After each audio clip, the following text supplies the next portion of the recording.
be prejudiced. For an example, you might have two people. Person one might have a negative attitude toward that particular group, but might own a particular store, let's say within an African American community, and want to hire people to work there. And although they are prejudiced toward that group of people, they might have an economic gain. Their friend might be just as prejudiced toward that same ethnic group, and they might want to avoid, and actually at their place of business, put in a practice of not hiring that person to actually work there. They're being very discriminating.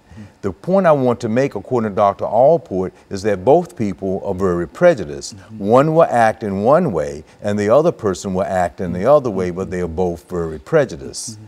This is why I want to try to make the observation that's going on in a political campaign of an entire group of people that might have a leader that they are now saying, well, gee, that person is saying something that I really think.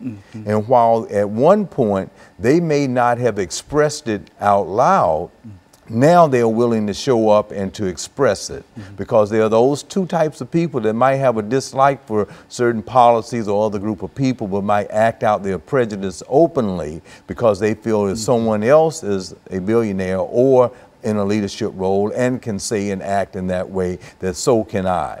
And so in real sense, Dr. Sanford, as we get ready to end this segment this morning, we're saying that prejudice has an impact upon all of us. A person can either be prejudiced or not prejudiced, but whatever his attitude might be, he's going to live within a community of folks that will have an impact. And we're going to talk this morning about some of the acts of prejudice. And what we'll do, we'll take our first commercial break, and we'll be back with our audience following this very, very short commercial break.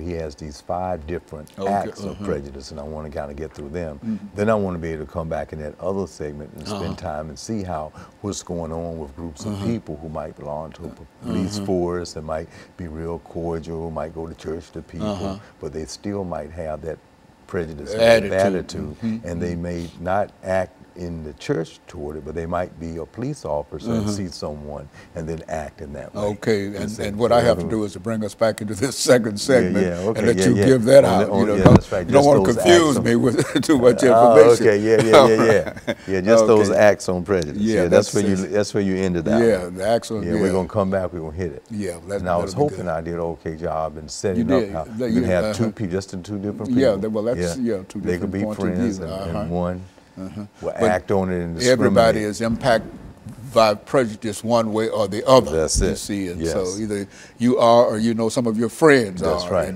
And you have to deal with that. Very good. All set? Well, I think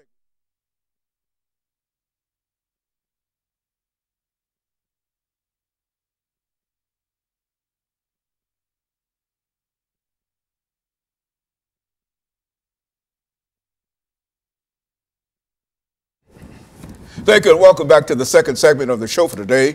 The topic is Acts of Prejudice, Prescription for Racism, and the guest is Dr. E.K. Sanford from Tennessee State University.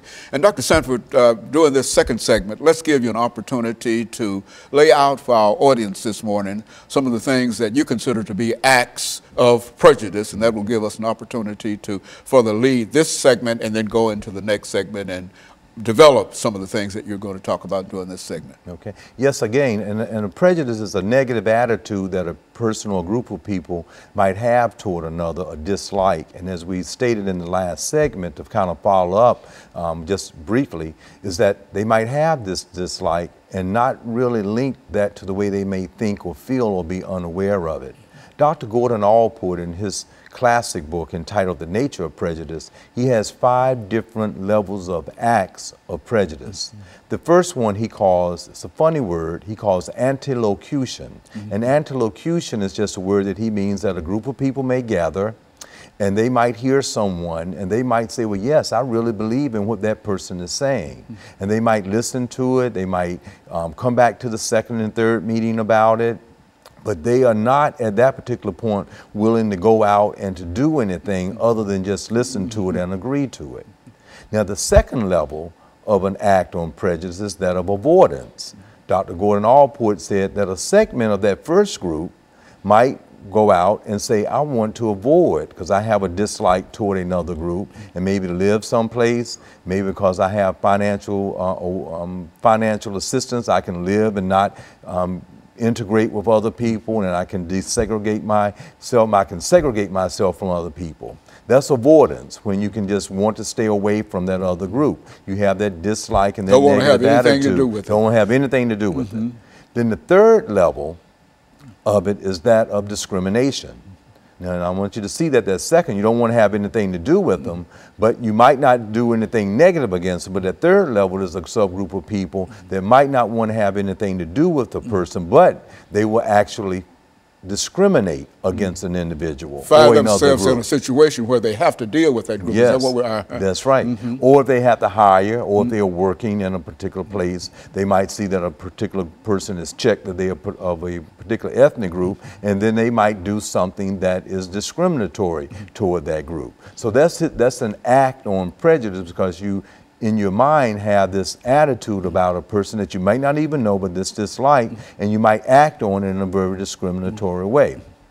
We can look at history and our laws that at one time said that people that of a certain ethnic group would have to live in a certain area, they couldn't go to certain schools, and so an entire civil rights movement had to take place for those changes to come about.